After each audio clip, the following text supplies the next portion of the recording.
c'est une association qui développe l'entrepreneuriat pour favoriser la création d'emplois.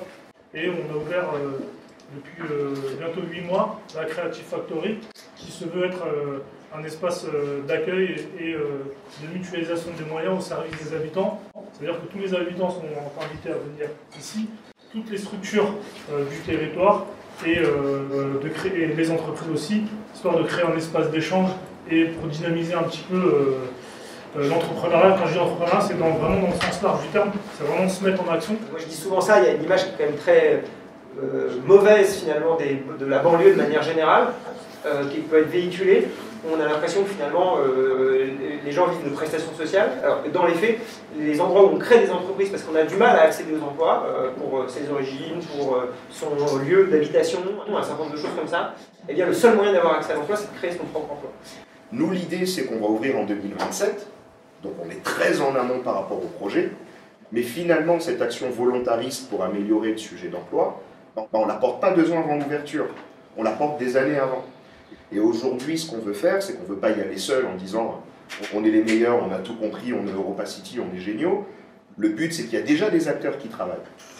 Et donc finalement, parfois, c'est des actions qui vont impacter 5, 10, 15 personnes. Nous, on parle de 10 000 emplois.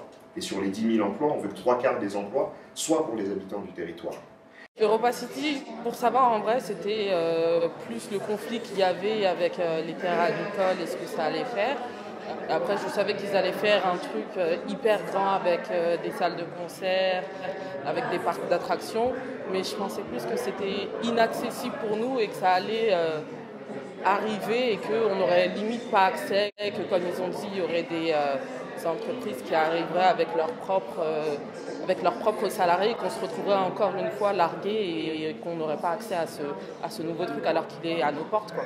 Ce que j'ai appris, c'est qu'ils sont ouverts à l'innovation, ce qui est très bien. Ils cherchent à être au plus près des banlieues, de donner une meilleure image. Donc ils sont plus concernés au moins par les banlieues qui seront à côté d'eux. Je sais que maintenant c'est accessible pour nous.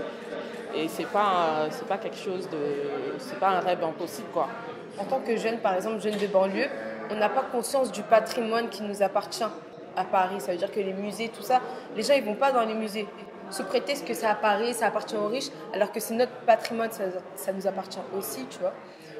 Du coup, c'est bien qu'il y ait quelque chose qui soit hors de Paris et qui soit aussi culturel. Ça veut dire que les gens pourront aller librement et pouvoir, on va dire, entre guillemets, s'enrichir intellectuellement, tout ça, et profiter de divers loisirs. J'ai appris que ce ne serait pas un deuxième Aéroville.